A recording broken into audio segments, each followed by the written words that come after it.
नमस्कार व्यूअर्स, मैं हूं अमीश देवगन और आप देख रहे हैं इस समय सीएनबीसी आवाज का टक्कर का आज का एडिशन यानी गुरुवार का एडिशन। टक्कर के थर्सडे एडिशन में आपका अभिनंदन है। प्रधानमंत्री की इकोनॉमिक एडवाइजरी काउंसिल ने एक बड़ी रिपोर्ट तैयार करी है और जारी की है, जिसके मुताबिक 1950 से 2015 के बीच 65 साल में हिंदुओं की आबादी करीब 8% तक कम हो गई है, जबकि इसी दौरान मुस्लिमों की आबादी में 43% से ज्यादा की बढ़ोतरी हुई है। इस रिपोर्ट के बाद केंद्रीय मंत्री गिरिराज सिंह ने कहा है कि कांग्रेस ने रोहिंग्या और बांग्लादेशी घुसपैठियों को देश में बसाया, जिसका नतीजा अब देश के सामने दिख रहा है। तो विपक्ष ने सरकार पर भ्रम फैलाने का गंभीर आरोप लगाया है। तो आज इसी मुद्दे पर होगी जोरदार टक्कर सीएनबीसी आवाज पर। आबादी पर सियासी घमासान। 65 सालों में हिंदू आबादी 7.82% घटी। 65 सालों में मुस्लिम आबादी बढ़ी 43.15%। प्रधानमंत्री की आर्थिक सलाहकार परिषद ने जैसे ही ये आंकड़ा जारी किया, सियासी बवाल मच गया। रफ्तार से पॉपुलेशन बढ़ रही है और कांग्रेस पूरी तरीके से कटिबद्ध है कि मुस्लिमों को जनसंख्या के आधार के ऊपर आरक्षण देंगे, तो इस बढ़ती हुई जनसंख्या में किसका आरक्षण भविष्य में काटते रहेंगे? एससी, एसटी, ओबीसी का। ये कांग्रेसियों ने तमाम देश को धर्मशाला बना दिया। रोहिंग्या, बांग्लादेशी घुसपैठी को वोट बैंक कांग्रेसियों ने बनाया। रिपोर्ट में कहा गया कि भारत में सिख और ईसाई धर्म की आबादी में भी बढ़ोतरी हुई है। हालांकि पारसी और जैन धर्म के लोगों की आबादी घटी है। सेंसस होना था 21-22 में, आज 24 हो गया, अभी तक तो हुआ नहीं। ये केवल देश की जनता को भ्रम में डालना की बात ये लोग कर पाए। देखिए, 80 वालों का नीचे आना और 20 वालों का 44 की गति से ऊपर जाना, ये शुभ संकेत है क्या? इस बीच बीजेपी की फायर ब्रांड नेता नवनीत राणा के एक बयान पर भी बवाल मच गया है, जिसमें उन्होंने छोटे ओवैसी के 15 मिनट वाले बयान का जवाब दिया है। हिंदुस्तान, हम 25 करोड़ है ना, तुम 100 करोड़ है ना। 15 मिनट के लिए पुलिस को हटा लो, बता देंगे किसमें हिम्मत है, कौन ताकत है। 15 सेकंड अगर पुलिस को हटाया तो छोटे को बड़े को ये पता नहीं लगा कहां से आया और कहां को गया। मोदी जी को बोलिए कि उनको 15 नहीं बल्कि 15 घंटे उनको मिल जाए। चलिए करिए, करके बताइए, देखते हैं क्या होता है। ये तुष्टीकरण की जो एबीसी है ना, ए से ओवैसी असदुद्दीन, बी से बीआरएस और सी से कांग्रेस पार्टी, ये तीनों एक ठेले के चट्टे पट्टे हैं। लेकिन आज सबसे बड़ा सवाल है कि बीच चुनाव में आबादी वाली रिपोर्ट से क्या कोई नया टर्न आने वाला है? आज इसी पर होगी देश की सबसे बड़ी बहस। 80 कम 20 ज्यादा। क्योंकि एक्सरे की बहुत बात हो रही है इस चुनाव के अंदर, तो चलिए आबादी पर एक्सरे करने वाला विश्लेषण आज आपको दिखाते हैं। साल 1950 हिंदू आबादी 84.68%, आबादी 7.82% घटी है, यानी कम हुई है। लाल निशान आपको दिख रहा है। साल 2015 में हिंदू आबादी आप देख सकते हैं कितनी है, 78.06% आबादी है। अब आते हैं साल 1950 मुसलमान की आबादी 9.84% और आबादी जो हमें दिख रही है। इसके बाद आबादी जो है वो 9% के हिसाब से बढ़ी है। ये ग्राफिक्स में कुछ त्रुटि है, लेकिन बड़ा जी लेकिन अब मुस्लिम देशों का ट्रेंड अगर हम देखें तो पाकिस्तान में 1950 में मुस्लिम आबादी 77.45%, 2015 में 80.36%। बांग्लादेश में 1950 में मुस्लिम आबादी 74.24% और 2015 में 88.02%। अब यूपी और असम का हाल देख लेते हैं। उत्तर प्रदेश और असम के अंदर ये जो यूपी और असम पुलिस की रिपोर्ट है कि बॉर्डर से सटे जिलों में मुस्लिम आबादी 32% तक बढ़ी है। लेकिन आज का बड़ा सवाल क्या है? भारत में अल्पसंख्यक खतरे में है ये वाला जो नैरेटिव था ये फर्जी साबित हुआ है और ये ध्वस्त हो रहा है। आज यही बड़ा प्रश्न है। लेकिन मैं एक बार फिर आता हूं पहले वाले ग्राफिक्स के ऊपर, जो कि आबादी का एक्सरे वाला ग्राफिक्स है। उसके अंदर ये जो मुसलमान आबादी आपको दिख रही है, इसके अंदर आपको क्लियरली दिखाई दे रहा है कि 1950 के अंदर मुस्लिम आबादी 9.84% थी, अब वो बढ़ के 14.09% हो गई है, यानी 43% की बढ़ोतरी देखने को मिली है। और उधर 7% की, यानी तकरीबन 8% की कटौती देखने को मिली है। मेरे साथ बात करने के लिए कौन कौन है, आइए। प्रेम शुक्ला है मेरे साथ, शुभराष्ट्र है मेरे साथ अमीक जमई है, सपा के प्रवक्ता, वारिस पठान है AIMIM के प्रवक्ता। मैं आपसे शुरुआत करता हूं वारिस भाई, क्या आपको लगता है कि ये जो एक्सरे की बात लगातार विपक्ष कर रहा था कि देश का एक्सरे होना चाहिए, आबादी का पहला एक्सरे आया है तो परेशानी हो गई है? देखिए अमीश भाई, आपकी सब बातों का जवाब दूंगा। 3 चरण चुनाव के हो गए, पहला, दूसरा, तीसरा। बीजेपी को पूरी तरह से समझ में आ गया कि वो जो अपना नारा था अब की बार 400 बार, वो तो टोटल फ्लॉप हो गया। अब की बार 150 पार होना भी मुश्किल हो गया है। अब वो जो झटका लगा है ना, वो दिल और दिमाग पे ऐसा पड़ा है जिसका जीता जागता नमूना और सबूत मैं आपको दिखा रहा हूं। नवनीत राणा कल स्टेज पे खड़े हो गई। नवनीत राणा खुद खड़ी थी, अमरावती से चुनाव लड़ी। उनको पता है कि उनको पूरी तरह से हार मिलने वाली है। और वहां पर आनंद राज अंबेडकर साहब खड़े थे, जिनको हमारी पार्टी ने समर्थन दिया, वो पूरी तरह से जीत रहे। तो वो जो दिल में दर्द, दिमाग के अंदर झटका पड़ा, फ्रस्ट्रेशन, तो क्या बोला उन्होंने, कितनी बड़ी बात बोली अमीश भाई। लेकिन 15 मिनट नहीं, 10 मिनट नहीं, 15 सेकंड के लिए पुलिस हटा दो। ये क्या करेंगे 15 सेकंड को पुलिस हटाने के बाद, बताइए अमीश भाई? क्या हम सबको एक साथ बांट डालेंगे? क्या ओवैसी ब्रदर को क्या करेंगे, मॉब लिंचिंग कर डालेंगे? हम सबको क्या गैस चेंबर में डाल देंगे, गन मशीन से उड़ा देंगे? क्या करने वाले? नहीं, देखिए अभी जो हटा दीजिए पुलिस, चलिए आ जाइए। एक सेकंड, लेकिन मैं आपसे जानना चाहता हूं, मैं एक सेकंड, पॉइंट ये है कि हिंदू जो पॉइंट आया है, जो प्रश्न है उसका जवाब दे दिए। हिंदू आबादी 7.82% कम हुई है और मुस्लिम आबादी 1950 के बाद 43% से ज्यादा बढ़ी है। अब इसका जवाब दे दीजिए। ठीक है, जवाब देंगे। पहले नवनीत राणा के ऊपर FIR क्यों नहीं हो रहा? अगर ये अल्फाज वारिस पठान ने बोला होता तो अब तक मेरे को FIR करके जेल में डालते। इलेक्शन कमिश्नर इस बात का संज्ञान क्यों नहीं ले रहा? क्या ऐसा भाषा का इस्तेमाल करना अलाउड है? सुप्रीम कोर्ट की गाइडलाइंस के हिसाब से ये हेट स्पीच है, कम्युनल डिसहार्मनी क्रिएट करने की बात है, डायरेक्ट थ्रेट है। अब बात नंबर 2, अब आपके सवाल का जवाब सुनिए। अरे सुनिए, प्रेम शुक्ला जी आएंगे, अच्छी सुनिए। आपने आज्ञा संख्या की बात की, किसने बनाया है रिपोर्ट नहीं मालूम है। अचानक इस वक्त किसने बनाया रिपोर्ट? सुरक्षित व्यक्ति जो है करना है, अति सुरक्षित महसूस तो करे। झटका 3 चुनाव, किसने बनाया रिपोर्ट? चरण के चुनाव का जो झटका किसने बनाया रिपोर्ट? उसका आफ्टर इफेक्ट यही है। इकोनॉमिक अफेयर्स कमेटी ने बनाया, प्रधानमंत्री की, पाकिस्तान सब आ जाएगा। इकोनॉमिक एडवाइजरी कमेटी ने बनाया, प्रधानमंत्री की, के अंदर फर्टिलिटी PM एडवाइजरी कमेटी और इकोनॉमिक अफेयर्स ने बनाया है रिपोर्ट। कर रहे हैं मुसलमान। ओके, लेकिन प्रेम शुक्ला, ये टाइम पे लाने की क्या जरूरत थी? ये तो कब आना चाहिए? आप तो देश का एक्सरे करा रहे थे, तो देश की आबादी का एक्सरे हो गया। 1950 से 2015 के बीच में कौन कितना बड़ा है, कौन कितना कम हुआ है? नहीं, ये सच है ना? आपके तो सच्चाई से दिक्कत क्यों है? शुरू घबराने की जरूरत नहीं है, आपको भी डरने की जरूरत नहीं है अमीश भाई, डरने की जरूरत नहीं है। बीजेपी हारेगी, आप तो नहीं हार रहे हो ना, आप क्या को डर रहे हो? बीजेपी हार रही है ना। ओके, प्रेम शुक्ला, पब्लिक उनको वोट नहीं देने वाली, हराएगी जी। आप पर टेंशन लो जरा भी। अब हो गया भाई साहब कि और कुछ बोलना है? देखिए, भारतीय जनता पार्टी तो 400 पार जाएगी ही जाएगी।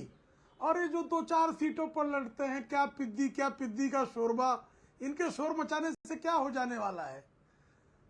जो मुद्दे की बात है, जिस मुद्दे पर हम इस विमर्श में आमंत्रित हैं, वह यह है कि क्या मुसलमानों की आबादी इस देश में बढ़ी है कि नहीं। और जब मुसलमानों की आबादी इस देश में 43% से ज्यादा गति से बढ़ी है, तो जो लोग आज दिन तक यह दुष्प्रचार करते आए हैं कि इस देश में मुसलमान असुरक्षित है, अल्पसंख्यक असुरक्षित है, उनका यह जो नैरेटिव है वो फेक था, फेक है और फेक रहेगा। चूंकि सच का बुर्का जो है वो उठ गया है, तो इस नाते जो है, जो सच को बुर्का बंद रखना चाहते थे, उनको बहुत पीड़ा हुई है कि भाई ये आंकड़ा आपने सामने क्यों ला दिया। हम जो अपना गजवाए हिंद करने का इरादा पाले पड़े थे, उस इरादे के आंकड़े जो हैं वो जाहिर हो जा रहे हैं, वो भी चुनाव के समय जाहिर हो जा रहे हैं। जनादेश देने वाली जनता जो है इससे अवगत हो जा रही है, तो इनको अत्यंत पीड़ा है। अरे भाई आप लेकिन एक टाइमिंग पे सवाल है, एक टाइमिंग पे वारिस पठान ने सवाल उठाया, उन्होंने बोला इस टाइम पे क्यों रिपोर्ट आई? आबादी क्यों नहीं बढ़ गई? वहां सिख की आबादी क्यों नहीं बढ़ गई? वहां बौद्ध जैन की आबादी क्यों नहीं बढ़ गई? अरे तो आबादी आज बढ़ गई, अल्पसंख्यकों की आबादी इलेक्शन के दिन ही बढ़ गई, हिंदू जैन क्यों नहीं लाया? आज ही क्यों लाना था? आबादी घटी क्यों? चुनाव के पहले। इसका साफ सा संकेत है कि भारत में हमने जो है मुसलमानों को पूरी तरह से बढ़ने का अवसर दिया है। ये जो असुरक्षा का पाखंड करते हैं ये झूठा है। ठीक है, मैं अमीक जमाई का रुख करता हूं। अमीक जमाई, क्या आपको लगता है वो जो अल्पसंख्यक खतरे में है, अल्पसंख्यकों के लिए कुछ नहीं हो रहा, वो नैरेटिव तो आज धूमिल हो गया? अमीश जी, दरअसल खतरे में ना मुसलमान है ना हिंदू है, खतरे में ये जो कॉरपोरेट शक्तियों का जो प्रतिनिधित्व में जो प्रधानमंत्री जो रूल कर रहा था 10 साल, उसकी सत्ता है। अब देखो, दुनिया का सबसे शक्तिशाली आदमी जब जनता उसके खिलाफ खड़ी होती तो कितना कमजोर हो जाता है। वो आत्मविश्वास खो रहे हैं, वो चैतन्य खो रहे हैं, वो विवेक खो रहे हैं। इवन प्रधानमंत्री जी पिछले एक हफ्ते से 400 पार का नाम लेना भूल गए हैं। आदरणीय गृह मंत्री जी भूल गए हैं 400 पार, अब 250 की बात हो रही है। हमारा ये कहना है कि जो भी रिपोर्ट आई है, अमीश जी आप जानते हैं, आप तो बड़ा साइंटिफिक बातचीत करते हैं हमेशा, कोई भी कास्ट सर्वे, जब हमारे पास कोई जातिगत जनगणना के कोई आंकड़े नहीं है, इवन समाजवादियों ने बिहार में जब कास्ट सर्वे करवाया उसमें भी 1 साल सवा साल लगा। तो 125 करोड़ लोगों का एक्सरे, ये जो इकोनॉमिक एडवाइजर है, जो 80 करोड़ हिंदू जो राशन की लाइनों में कटोरा लेके खड़े हैं, जिन्हें भारतीय जनता पार्टी ने वहां पहुंचाया, उसके बारे में कोई तरीका नहीं निकाला कि कैसे उनको गरीबी से निकाले। इस देश का किसान लेकिन एमएसपी के जगह प्रधानमंत्री ने उनको आत्महत्याएं दी। सिर्फ हिंदू खड़े, लेकिन ये इकोनॉमिक एडवाइजर, शब्द का इसकी तरफ फोटो चलवा दीजिए। 80 करोड़ हिंदू खड़े हैं कटोरा लेके। ये जो इकोनॉमिक एडवाइजर है, इसकी तरफ फोटो चलवाइए ताकि हम अगरबत्ती जला दें, ताकि उनका हम पैर और पकड़ लें कि भाई तुम आपत्तिजनक शब्द का ओके आपत्ति क्या है? एक ऑब्जेक्शन आई है, एक ऑब्जेक्शन आई है। ओके जातिगत जनगणना नहीं तो आपके पास आंकड़े आएगा। देखिए, अगरबत्ती उसके आगे जलाई जाती है जो व्यक्ति दुनिया में नहीं होता। आप कह रहे हैं कि इकोनॉमिक एडवाइजर के आगे हम अगरबत्ती जलाएंगे, तो वो अभी दुनिया में है? नहीं, उनकी पूजा में, मतलब बड़ों का जब बड़ों की जब इज्जत करते हैं तो जलाई जाती है। ओके, आपका ऑब्जेक्शन क्या है प्रेम शुक्ला? हम पूजा करना चाहते हैं ओके, प्रेम शुक्ला। ओके, 80 करोड़ हिंदू कटोरा लेके खड़ा है, वो 80 करोड़ भारतीय है, भारत का नागरिक है। 80 करोड़ हिंदू कटोरा लेके खड़ा है, ये गलत। प्रेम शुक्ला, तुम्हारी पार्टी ने यही दिया है। मुसलमान अब जो है वो राशन किसानों को मौतें दी हैं, आत्महत्याएं दी हैं। एक सेकंड, अमीक जमाई बीच में नहीं, अमीक जमाई जी बीच में नहीं। अगर सुबह शाम हिंदू मुस्लिम करना है, आप हिंदुओं को जो है भिखारी कह रहे हैं, कटोरा लिया हुआ। कितनी सांप्रदायिक सोच है भाई आपकी लाइन में क्यों खड़ा किया? लेकिन एक सेकंड, ऑल ऑडियंस डाउन। अमीक जमाई, आप एक दानिश्वर व्यक्ति हैं, आप एक पढ़े लिखे व्यक्ति हैं। 80 करोड़ हिंदू क्यों कटोरा लेके खड़े होंगे? देखिए, 80 करोड़ लोगों को राशन जो मिल रहा है उसमें हिंदू भी हैं, सिख भी भाई हैं, बौद्ध भी हैं, मुस्लिम लोग भी हैं। मतलब हम क्यों ये बात बोले कि हिंदू कटोरा लेके खड़ा हुआ है? इसलिए इन शब्दों को आपको नहीं कहना चाहिए। आपकी पिच पे लाना चाहते हैं अमीश देवगन जी, बहुत साफ बोल रहे हैं, आपकी पिच पे लाना चाहते हैं। इस देश के 80 करोड़ हिंदुओं को राशनों की लाइन में क्यों लगाया? वो हिंदू जो हर घर का हिंदू जो 10 किलो हिंदू को देख के, हिंदू मुसलमान देख के थोड़ी राशन मिल रहा है। राशन तो सबको मिल रहा है जी, गांव का। मैं जानता हूं, मैंने बात करी है, हमारे रिपोर्टर्स ने बात करी है, हमारे मुस्लिम भाई और बहनों को भी राशन मिल रहा है, आपने पहुंचाया। ओके, लेकिन शुभराष्ट्र, यहां पर बात थी एक्सरे की, यहां पर बात थी, लेकिन अब तो यह आ गया कि जो राशन मिल रहा है वो भी हिंदुओं को मिल रहा है। देखिए आमिश जी, जो भी अभी चुनावी माहौल में जो भी समाजवादी पार्टी के प्रवक्ता कह रहे हैं या जो भी AIMIM के प्रवक्ता कह रहे हैं, मैं उनसे इतर एक बात रखना चाहती हूँ जो विशुद्ध रिपोर्ट के आधार पर मैं रखना चाहती हूँ। देखिए, ये रिपोर्ट 3 ऐसे लोगों ने कंपाइल की है जिनका राजनीति से दूर दूर तक कोई रिश्ता नाता नहीं है। प्रोफेसर डॉक्टर शमिका रवि जी, अपूर्व मिश्रा जी, जिनके साथ इंडिया फाउंडेशन में मैं स्वयं काम कर चुकी हूँ, तो इब्राहिम हुजे जी, इन लोगों ने इस रिपोर्ट को तैयार किया है और ये रिपोर्ट केवल भारत पे नहीं है, ये मैं बता दूं जानकारी के लिए। आरएसएस के नहीं, शमिका रवि जानी वाली इकोनॉमिस्ट है सर।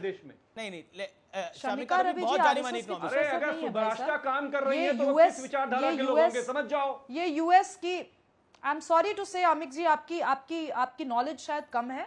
शमिका जी यूएस में न केवल पढ़ चुकी हैं बल्कि यूएस के यूनिवर्सिटीज में पढ़ा चुकी हैं। वो वापस इंडिया सिर्फ इसलिए आई हैं ताकि वो देश सेवा कर सके। 80 करोड़ हिंदू उनके हस्बैंड बहुत, जिनके हाथों में प्रधानमंत्री ने कटोरा थमाया, उनके पक्ष में कभी बोला, उनके कभी बोला भी 52% इस देश की महिलाएं काम करते जब हैं, पहली बार बच्चा पैदा करती है, कुपोषित जिनसे है, आपको फायदा हो महिला सकता है, तो थोड़ा सा जानकारी रखा कीजिए अपना मुंह खोलने के पहले। अमित जी मैं ऐसे कैसे बात कर सकती हूं? मैं तो सोच कर क्या बोलती नहीं है रिपोर्ट पे बहस। अमित भाई अलाउ, मुझे नहीं पता कितना राजनीतिकरण हो जाएगा। सुब्राष्ट्रा जी को रखिए। Okay Subrashtra ji, I am really sorry, I can not talk. आप अपनी बात रखिए सुब्राष्ट्रा। आमिश जी, ये 167 कंट्रीज को स्टडी करके ये रिपोर्ट बनाई गई है, ये केवल भारत की बात नहीं है। इस रिपोर्ट का मूल मुद्दा ये है कि माइनॉरिटी टर्म को रीडिफाइन करने की जरूरत है, और ये एक रेयर फिनोमिना है कि किसी भी इकोनॉमी में, किसी भी कंट्री में माइनॉरिटी को बहुत अच्छे तरीके से डिफाइन किया जाए। ये कुछ मोटे मोटे बिंदु हैं जो मैं बता रही हूं। इस रिपोर्ट का यह भी कहना है कि 167 कंट्रीज में से 123 देश ऐसे हैं जहां पे माइनॉरिटीज की पॉपुलेशन बढ़ी है।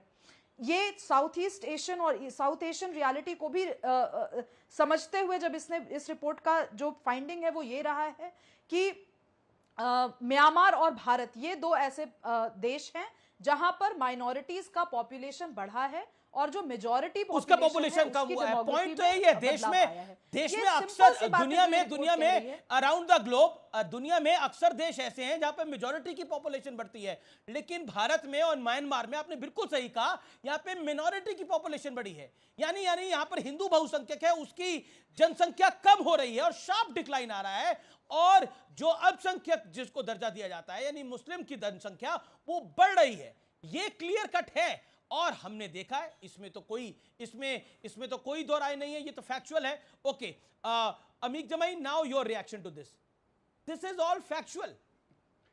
Shamika Ravi is a very very renowned economist of the world, very very renowned.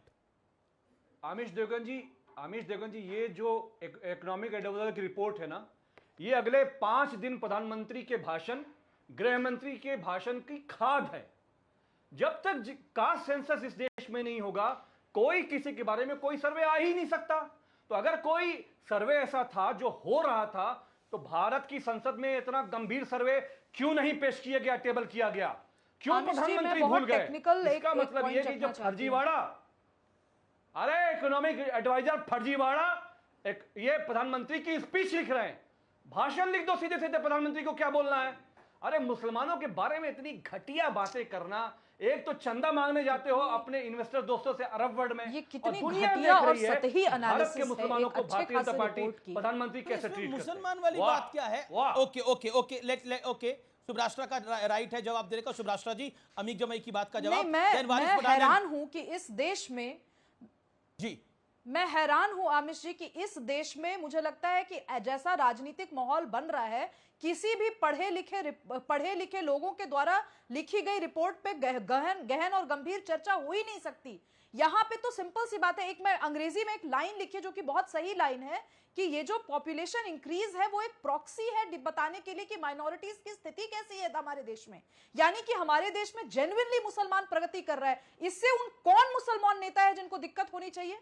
हमारे देश में मुसलमानों की प्रगति हो रही है, इससे किस नेता को दिक्कत होनी चाहिए? आज वारिस पठान जी यहां बैठे हैं, आज अमीक जमाई जी यहां बैठे। मैं ऐसे पॉइंट आउट करके नहीं कहना चाहती। आप मुझे बताइए ना, पाकिस्तान के ऐसे 2 अल्पसंख्यक नेताओं के नाम आप लीजिए। मैं आपको फहरिस्त दे सकती हूं पाकिस्तान में ऐसे नेताओं की, भारत में ऐसे नेताओं की जो पाकिस्तान के मुसलमानों के समक्ष खड़े होकर के अपनी बात आंख में आंख डाल करके कह सकते हैं। चाहे वो भले ही अमीक जमाई हो, चाहे वो AIMIM के प्रवक्ता वारिस पठान जी हो, चाहे वो असदुद्दीन ओवैसी हो या अकबरुद्दीन ओवैसी हो। मैं उनके विचारधारा से बिल्कुल समर्थन में नहीं हूं, लेकिन मैं फिर भी कह रही हूं ये भारत में मुसलमानों की स्थिति अच्छी है, ये रिपोर्ट उस चीज को बता रही है। मैं समझ नहीं पा रही हूं कि इसमें राजनीतिकरण क्यों हो रहा है इतना। भाई पॉपुलेशन बढ़ी है, इससे आपको समस्या क्यों होनी नहीं, चाहिए? अमित सुभाषा, पॉपुलेशन बढ़ी है सुभाषा, मतलब क्रश नहीं किया जा रहा ना सुभाषा। माइनॉरिटीज को, मतलब कि ठीक है, कोई प्रश्न okay concentration okay camp okay नहीं ओके है ओके ना। अमीक कि भाई जिंदा शार्प जला दिया जा रहा है रिबटल देन मुसलमानों वारिस को। बात पठान। समझिए। ओके ओके अमीक भाई 10 सेकंड। सुभ्राष्टा, मैं आपको इज्जत बहुत ईमानदारी से बताऊं कि बतौर एकेडमिक मैं आपकी बहुत बेपनाह इज्जत करता हूं। आप मुझे बताओ कि जब यूनिवर्सिटी में आप कोई रिसर्च करते हो, एक साल लग जाते हैं किसी एक इशू पे रिसर्च करने में, 125 करोड़ लोगों का एक्सरे इकोनॉमिक एडवाइजर रात में ख्वाब देखता है और लाके बताता है प्रधानमंत्री जी को, ये प्रधानमंत्री जी, हिंदू तो घट रहे हैं, आपने रिपोर्ट मुसलमान मर पढ़ी रहे हैं। नहीं है आमिक जी, अरे तो मैं भाषण कैसे लिखो। बात करूं? इकोनॉमिक एडवाइजर के 1967 पास से लेकर के ना इकोनॉमी का सेंस है, ना आर्थिक जानकारी है, ना कोई सर्वेक्षण है, ना कोई सर्वे है। अरे भाषण लिख दो भैया, देशों का तुम्हें भाषण लिखने का शौक है, ये लिखो भारत प्राइम मिनिस्टर के लिए। के सिर्फ मुसलमानों भाषण पे लिखो प्राइम स्टडी मिनिस्टर नहीं के है लिए। आमिक जी। आप हाँ, शुरू से एक ही बात कह रहे हैं, भारत के हफ्ते का मुसलमान, भारत के भाषण का मुसलमान। लाइन यही भैया, होने ये वाला है। 167 countries का अमिक भाई शांत, बताने अमिक से भाई पहले शांत। आप क्यों नहीं समझ रहे इस बात को? अरे आपको भटकने इसका नहीं हिंदू देंगे। मुस्लिम से कोई लेना देना नहीं। आप चाहते हैं कि इसको हिंदू हम मुस्लिम आपको करके भटकने और नहीं आप देंगे। इसका ये राजनीतिक एक लाभ हफ्ते का उठाएं जो इस आप चुनाव लाइन में, दे रहे हो, बट ये इसको रिपोर्ट उसके हम लिए है आपको ही भटकने नहीं नहीं। देंगे। हमारा सवाल वही होगा। एक बार रिपोर्ट पढ़ लीजिए, 2 आपके करोड़ पास नौकरी ना हो, प्रधानमंत्री क्योंकि जी। आज शायद सर्वर बहुत MSP का ज्यादा क्या हुआ प्रधानमंत्री सर्वर जी? बहुत ज्यादा बिजी होगा। मेरे पास रिपोर्ट हमारा मैंने अभी MSME मंगवाई है का पूरा अपलोड, जिसे मैं collapse आपको क्या भेज हुआ देती हूँ। प्रधानमंत्री जी? लेकिन एक सेकंड मैं वारिस पठान की बात महिलाएं देता हूं। को ऑल पोषित ऑडियोज करती down, Waris Pathan and Prem Shukla on screen. Waris Pathan, the straight question is this, आज का सबसे स्पष्ट सवाल यही है, जब ये रिपोर्ट आई है तो इसको हिंदू मुसलमान में धर्म के चाशनी में क्यों ओढ़ा जा रहा है विपक्ष द्वारा? प्रश्न यह है कि जब मुस्लिम आबादी बढ़ रही है, जब मुस्लिम पॉपुलेशन वाइज फ्लरिश कर रहा है, तो फिर ये नैरेटिव क्यों बांटने की जरूरत है कि मुसलमान के साथ गलत हो रहा, अल्पसंख्यकों के साथ गलत हो रहा? पहले तो ये रिपोर्ट कहां से आई, क्या आई, किसको पता नहीं है, और इस वक्त क्यों लाने की जरूरत पड़ गई रिपोर्ट? आपको 3 तो किस वक्त लानी चाहिए थी? उसके बाद ये रिपोर्ट कब तक, किस वक्त लानी टारगेट चाहिए? कर दो। इसके पहले भी तो अमीश भाई जब सब बोल रहे थे आप खामोश बैठते थे कि वापस रिपीट करूंगा, टाइम आपका खोटी होगा, मेरे को फर्क नहीं पड़ता। इस वक्त टाइमिंग देखिए आप अमीश भाई, 3 चुनाव के चरण हो गए, 3 फेज पोल का हो गया, बीजेपी को समझ में आ गया कि 150 पार करना भी नामुमकिन हो गया है। अब उस वक्त ऐसा रिपोर्ट लाते हो जो पता नहीं कहां से आता है। अरे एक रिपोर्ट और भी दर्शाता है कि मुसलमानों के अंदर जो फर्टिलिटी रेट है वुमेन का वो कम हो चुका है। दूसरा ये भी बताता है कि मुसलमान हाईएस्ट यूजर है कॉन्डोम्स के देश के अंदर, डेटा दर्शाता है, तो उसकी भी बात करिए। लेकिन नहीं, इसको पोलराइज ही करेंगे, आपको डेवलपमेंट विकास की बात नहीं करना है। आपको ये मुद्दा बन गया है क्या चुनाव का अभी कि मुसलमानों को गाली बको, पाकिस्तान लाओ, औरंगजेब लाओ, जिन्ना लाओ, इसी बुनियाद के ऊपर अब बीजेपी आके ओके, प्रेम शुक्ला लेकिन बहुत बड़ी खबर आ रही है। प्रेम शुक्ला 30 सेकंड फैलाने का, प्रेम शुक्ला 30 सेकंड उसी बेसिस के ऊपर आ गई है बीजेपी अभी। प्रेम शुक्ला जी 30 सेकंड्स। देखिए कहीं से भी इस रिपोर्ट के इस समय आने पर आपत्ति होनी क्यों चाहिए? रिपोर्ट की प्रामाणिकता पर चर्चा होनी चाहिए, उसमें जो आंकड़े हैं वो फैक्ट है कि नहीं, इस पर चर्चा होनी चाहिए।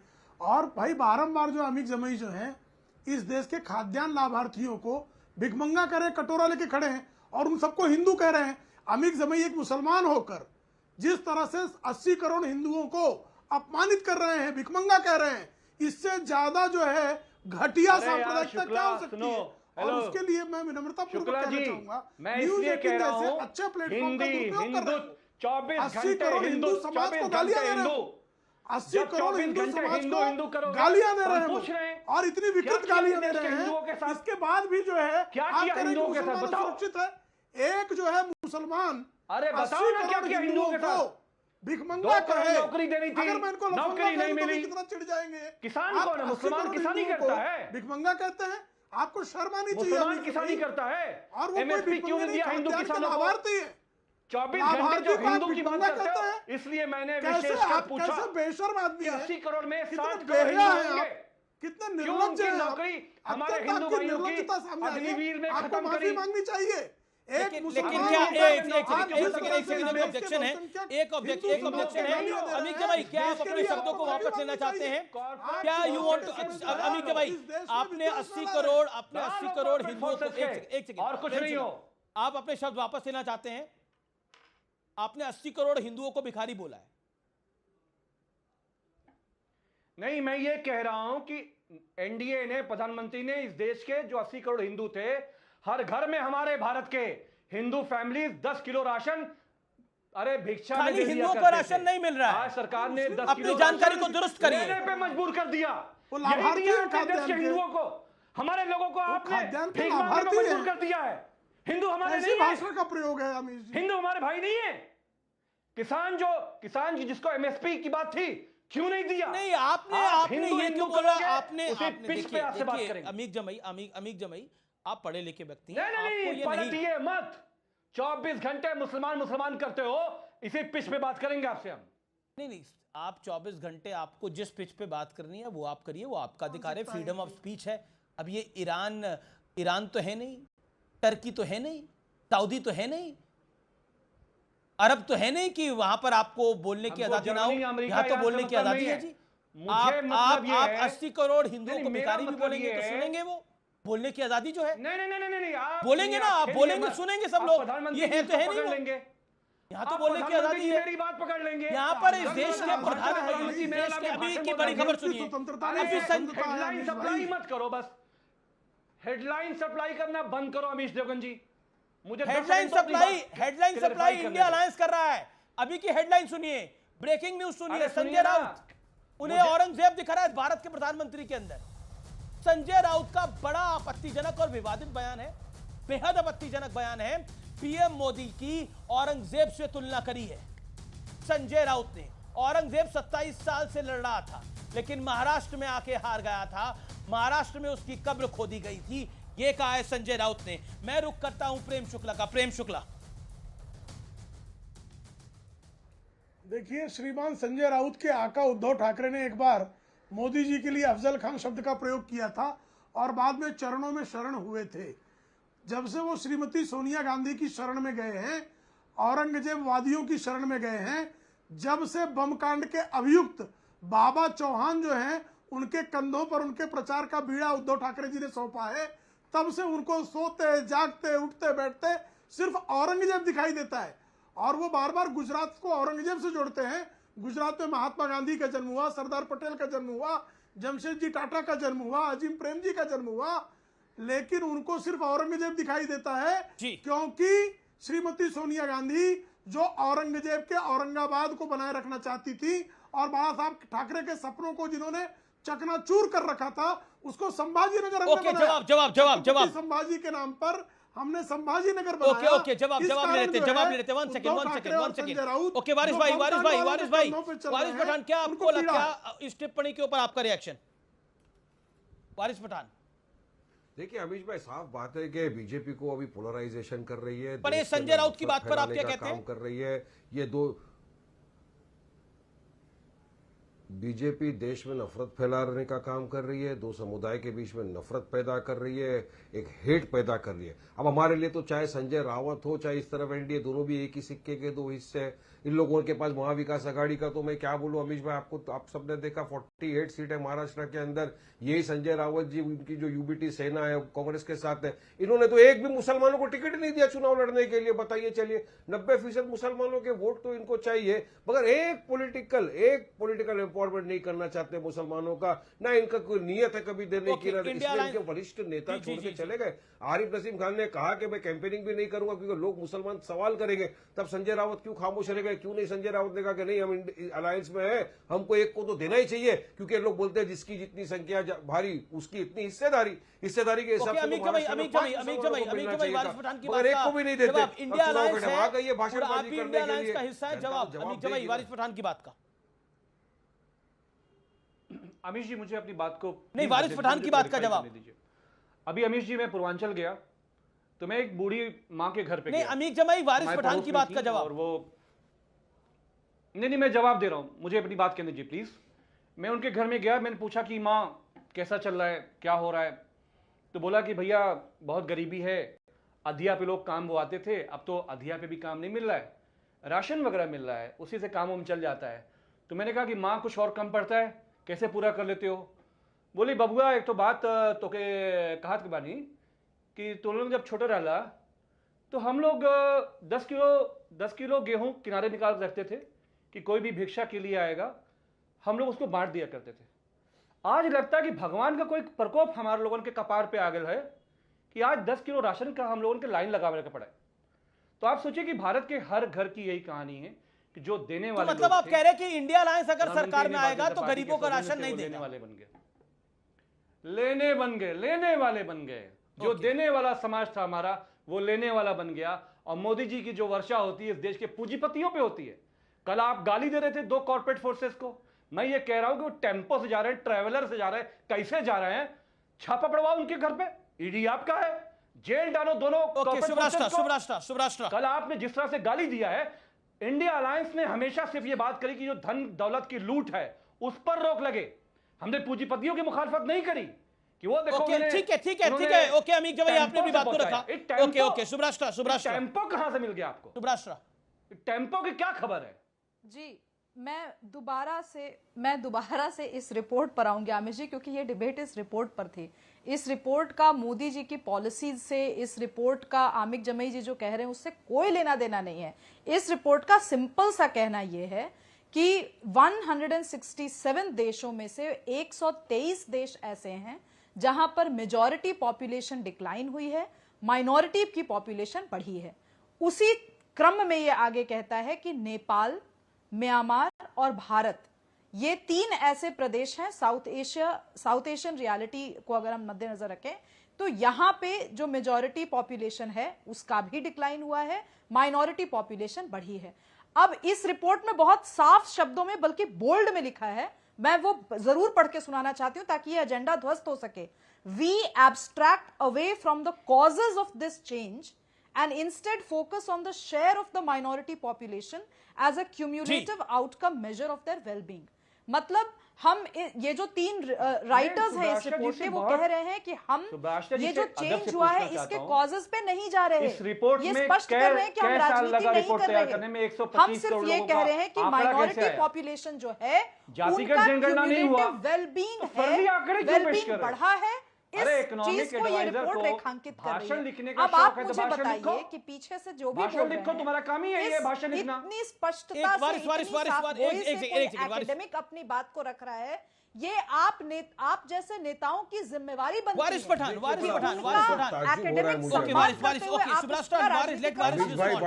अगर आप लोग एकेडमिक्स हैं तो ओके सुब्राष्ट्रा, सुनिए सुब्राष्ट्रा जी, सुनिए। बड़ा अफसोस, अरे अमीश भाई, बड़ा अफसोस और ताज्जुब हो रहा है कि यहाँ पर भाजपा के भी प्रवक्ता बैठे हैं और हमारी बहन सुब्राष्ट्रा भी बैठी है।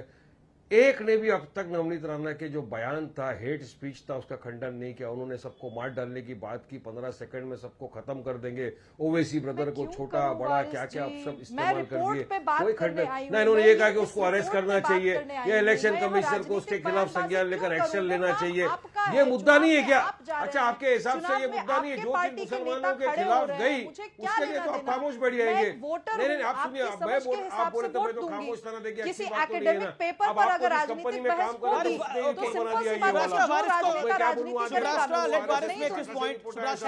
सी बात है, जो राजनेता राजनीति करे। वारिस को अपनी बात रखने का अधिकार है। वारिस पठान, आपके सीनियर ने रिपोर्ट बना के डाल दिया ये वाली बात, तो आरएसएस का रिपोर्ट लग रहा है। अब सुनिए बात, आपको नहीं लगता कि जो नवनीत राणा ने कहा बिल्कुल सुप्रीम कोर्ट की गाइडलाइंस का उल्लंघन है, हेट स्पीच के बारे में जो सुप्रीम कोर्ट ने कहा जुड़ी हूं, आपको क्या कहना क्या चाह रहे हैं? अरे है ना सब कुछ, अरे आपकी भाषा से समझ में। सुनिए ना, आपको नहीं लगता है कि जो इन्होंने कहा, थ्रेट किया डायरेक्ट, आपको नहीं लगता जो उन्होंने डायरेक्ट थ्रेट की कि हम सबको खत्म कर देंगे, 15 सेकंड का टाइम ले लो? अरे 15 घंटे का प्रेम शुक्ला इस पर रिस्पॉन्ड करेंगे। प्रेम शुक्ला, क्या नवनीत राणा ने सही बोला? प्रेम शुक्ला, क्या नवनीत राणा ने सही बोला? वारिस होल्ड ऑन, आपने अपनी बात को रखा।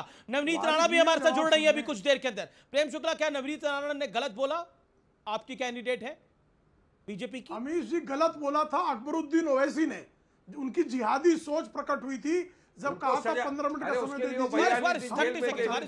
10 साल केस चला, केस में एक्विट हो गए, कत्लेआम कर देंगे। इसको भी डालो अंदर, केस चलाओ, एफआईआर करके। इतना कहा कि हमें 15 सेकंड दे दो, हम बताएंगे आप कहां से आए कहां जाएंगे। इसमें क्या गलत है भाई? जिहादी सोच, आपराधिक सोच नहीं, क्या गलत नहीं है? अच्छा, ये मुझे अगर किसी की है तो अकबरुद्दीन ओवैसी की है, और अकबरुद्दीन ओवैसी को इसके लिए दंडित किया जाना चाहिए, वो अपराधी है। लेकिन भाई नवनीत राणा ने सिर्फ इतना ही कहा, सुनिए, भाजपा के बताएंगे आप आए कहां से जाएंगे, इसमें इतना बुरा क्या लग गया भाई?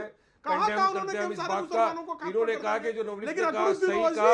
जिहादी पूछना सोच चाहूंगा करता है, इलेक्शन आतंकियों की कमीशन और भाषा मोदी बोलता जी है, को, अपराधियों की बीजेपी भाषा के बोलता है, सीनियर्स को क्या और उस प्रेम अपराधी करने के जो बात साथ कही, आप उसको ये endorse खड़े करते रहते हैं। हैं। बड़ी जो खबर शपथ बड़ी पत्र खबर आई है, तौबा बड़ी करते खबर हैं। आई है। आज ये विवादित तौबा बयानों करते की हैं। झड़ी लगी है महाराष्ट्र से। प्रियंका चतुर्वेदी शिवसेना उद्धव ठाकरे की नेता हैं, उन्होंने बेहद बेहद आपत्तिजनक टिप्पणी करी है, बेहद आपत्तिजनक टिप्पणी करी है एकनाथ शिंदे को लेकर, महाराष्ट्र के मुख्यमंत्री को लेकर और उनके बेटे को लेकर भी बेहद आपत्तिजनक टिप्पणी करी है। सुनिए जरा। गद्दार गद्दार ही रहेगा। एक पिक्चर आई थी, आपको याद होगी, दीवार। दीवार में वो अमिताभ बच्चन अपना हाथ दिखाते हैं, उस पे लिखा है मेरा बाप चोर है। ये इनके माथे पे लगा है, श्रीकांत शिंदे के माथे पे लिखा है मेरा बाप गद्दार है। निश्चित तौर पर आदित्य ठाकरे के माथे पे लिखा जाना चाहिए कि मेरा बाप महागद्दार है, जबकि बाला साहब खुद कहा करते थे कि ये स्काउंड्रल जो हैं ये खुद धोखेबाज हैं, चीटर हैं। और तो ये आपने सुना प्रियंका चतुर्वेदी ने क्या कहा और फिर शिवसेना के संजय निरुपम ने क्या कहा। मैं प्रेम शुक्ला से एक रिएक्शन लेता हूं। प्रेम शुक्ला जी, अरे खुद प्रियंका चतुर्वेदी खुद बताएं का कि वो कांग्रेस छोड़कर जो है शिवसेना में चले गई, तो उनके लिए कौन से शब्दों का प्रयोग किया जाए। और उद्धव ठाकरे जो है वो जो जिन्होंने चुनाव जो है भारतीय जनता पार्टी के साथ लड़ा, उन्होंने जो है गद्दारी की। वक्त ब्रेक का है, टक्कर जारी है, देखते रहिए CNBC आवाज।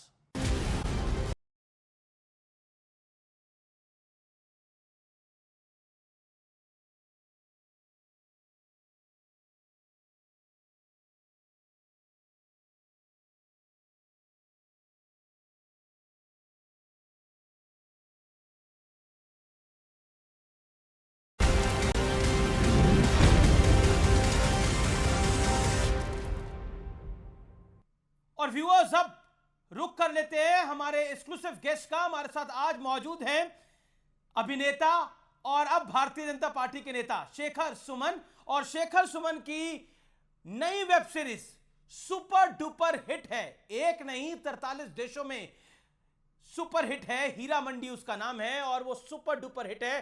तो शेखर जी, एक हिट वेब सीरीज और अब एक वो पॉलिटिकल पार्टी जो कि तीसरी बार हो सकता है देश के अंदर सत्ता बनाए, नरेंद्र मोदी हैट्रिक लगाए, तो ये सहयोग है या प्रयोग है?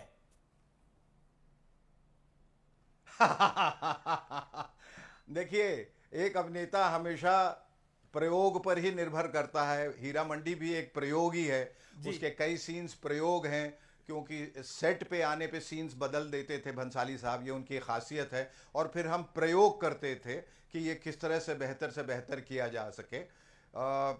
तो मैं कहूँगा कि भारतीय जनता पार्टी में आना एक प्रयोग भी है, एक संयोग भी है, एक योग भी है जी। और क्या है कि कुछ चीज़ों की आमद ऊपर से होती है और कभी कभी आप खुद निर्णय नहीं ले पाते और अचानक एक दिल की आवाज़ हुक कहीं से उठती है कि आपको ऐसा करना है या करना चाहिए, उसके तहत आप वो तत्पर हो जाते हैं और वो कर देते हैं। एक जब मैं इनकी खुशियों में अभी में एक तूफान आया था, प्रोफेशनली हीरा मंडी को मैं एंजॉय कर रहा था, अचानक दिल से एक आवाज़ आई कि हम कहीं न कहीं अपनी एक दुनिया में बहुत ज़्यादा महफूज हैं, एक अभिनय की दुनिया में, एक बाहरी दुनिया से कहीं न कहीं एक अभिनेता जो है वो कट जाता है। और ये ज़रूरी है कि इससे जो खुशी मैंने पाई है उसके हवाले से बहुत कुछ जो मैं देश के लिए करना चाहता हूँ वो मैं करूँ। और मुझे उसका रास्ता यही नज़र आया कि मैं भारतीय जनता पार्टी की भारतीयता से और जनता जनार्दन से जुड़ के लेकिन एक इंटरेस्टिंग फैक्ट है कर सकूं। और एक इंटरेस्टिंग फैक्ट है कि आपने 15 साल पहले बीजेपी के खिलाफ ही पटना साहिब में चुनाव लड़ा था और शत्रुघ्न सिन्हा साहब के खिलाफ चुनाव लड़ा था। जी, आप एक बात को दुरुस्त कर दूं, ये खिलाफ शब्द ना यूज करें, मैं किसी के खिलाफ नहीं था, ना मैं पार्टी के खिलाफ था, ना शत्रुघ्न सिन्हा के खिलाफ। ये तो एक कह लें कि ये एक तरीका है, ये इसी तरीके से ये जैसे खेल में दोनों तरफ खिलाड़ी होते हैं, लेकिन वो अपोनेंट्स होते हैं, वो दुश्मन नहीं होते। वो चूंकि खेल का एक रिवाज है उस तरह से। लेकिन शत्रुघ्न सिन्हा आपको शत्रुघ्न सिन्हा आपको शत्रुघ्न सिन्हा आपको दोस्त, आपको कितना दोस्त मानते हैं? उन्होंने जब उस वक्त मुझे लगा कि अलग है जी, और जब मैं इस तरफ था जी, हालांकि सच बात आपको बताऊं, आपको मैं बात को पूरा करने दीजिए कि मैं सच बात बताऊं कि इन दोनों में फर्क सिर्फ इतना है कि उस वक्त राजनीति ने मुझे चुना था, जिसके लिए मैं तैयार नहीं था। इस वक्त मैंने ये रास्ता चुना है। फर्क ये है, उस समय मैं उतना परिपक्व भी नहीं था, फर्क ये, और वो परिपक्व नहीं था, वो मैं बस चला गया, पर यूं कहूंगा उससे बहुत कुछ सीख के आया। मैं उसे अपनी गलती नहीं कहूंगा, सीख कहूंगा कि उससे मैंने क्या सीखा कि मुझे क्या नहीं करना चाहिए, ये अच्छी बात है, चाहिए। ये अच्छी बात है कि आप लगातार सीखने का प्रयास करते हैं। लेकिन शत्रुघ्न सिन्हा ने कहा कि मेरी हार से क्या सीखे हैं शेखर सुमन। जब उनसे पूछा गया कि अब उन्होंने बीजेपी को ज्वाइन कर लिया है, तो उन्होंने कहा कि हो सकता है वो मेरी हार को अब भूल गए हो, मुझसे मिली हार को भूल गए हो। देखिए, जिंदगी सिर्फ, देखिए मैं कुछ गलत नहीं कहना चाहता। शत्रु जी मेरे बड़े भाई की तरह हैं और बड़ा स्नेह, अब बहुत प्यार उनका रहा है। मैं बहुत सम्मान से उनकी तरफ देखता हूं, बहुत एहतराम करता हूं। पर जिंदगी सिर्फ हार और जीत का खेल नहीं है, और जिस हार की वो बात कर रहे हैं, वो हार तो उन्हें भी मिली उसी पार्टी से, उसी कंस्टिट्यूएंसी से, उसी निर्वाचन क्षेत्र जी, उसी जगह। लेकिन राजनीति तो हार जीत का खेल है। राजनीति के अंदर एक हारता है और दूसरा जीतता है। नहीं, अगर बीजेपी जीतेगी तो कांग्रेस हारेगी, अगर मोदी जीतेंगे तो राहुल गांधी हारेंगे ही। मैं देखिए, वो तो आप राजनीति की बात कर रहे हैं, मैं जिंदगी की बात कर रहा था कि जिंदगी सिर्फ हार जीत का नहीं है ये खेल। मैं थोड़ा उसको फिलोसॉफिकली ले रहा हूं, चूंकि मैं एक्टर हूं, मैं कोई इतना हार्डकोर पॉलिटिशियन नहीं हूं। और बीजेपी में आने की वजह राजनीति से ज़्यादा जज्बात है, और मैं दिल से यहाँ आया हूँ। तो कोई ऐसे ख्वाहिशें लेके नहीं आया हूँ कि मुझे राजनीति का हिस्सा बनना है, मुझे पद चाहिए, पदवी चाहिए। मैं तब भी गया था तो मैं अपने देश के लिए काम करना चाहता था, अपने प्रदेश के लिए काम करना चाहता था। मैं अब भी वही करने आया हूँ और वही चाहता हूँ कि मेरे बिहार से चुनाव लड़ना चाहेंगे, वही है, मेरा सिर्फ जरिया बदल गया। क्या बिहार से चुनाव लड़ना चाहेंगे अगला आप? मैं चुनाव के बारे में अभी सोच ही नहीं रहा हूं। अगर आप मेरी बात समझें तो मैं चाह रहा हूं कि मैं पार्टी का हिस्सा बन के, और पार्टी की जो आइडियोलॉजीज हैं, उनका जो फलसफा है, उससे जुड़ के उन पार्टी को या उस ख्यालात को और मजबूत कर सकूं। मेरे ख्याल से प्रधानमंत्री माननीय आदरणीय नरेंद्र मोदी जी ने जो काम किया है, जिस जज्बे के साथ वो निकले हैं, वो वाकई प्रशंसनीय है, सराहनीय है। बहुत काम किया है उन्होंने। मैं उस काम से जुड़ना चाहता। चलिए, आपने काम की बात करी, तो अपने बेटे के साथ काम करने का अनुभव कैसा था? जबरदस्त। इससे बेहतर दुनिया में और कुछ नहीं हो सकता जी। इससे बेहतर कि आपके सामने आपका पुत्र भी उसी इतने एक बड़े मैग्नम ओपस में काम कर रहा है। शेखर जी, हमारे पास समय इतना ही है। आपका बहुत बहुत शुक्रिया शेखर सुमन, हमारे साथ जुड़ने के लिए इस खास दिन पर और अपनी बात रखने के लिए। Thank you so much. तो ये थे अभिनेता से नेता बने शेखर सुमन। तो फिलहाल टक्कर के आज के एडिशन में इतना ही। आप सबको मेरी नमस्कार, गुड नाइट।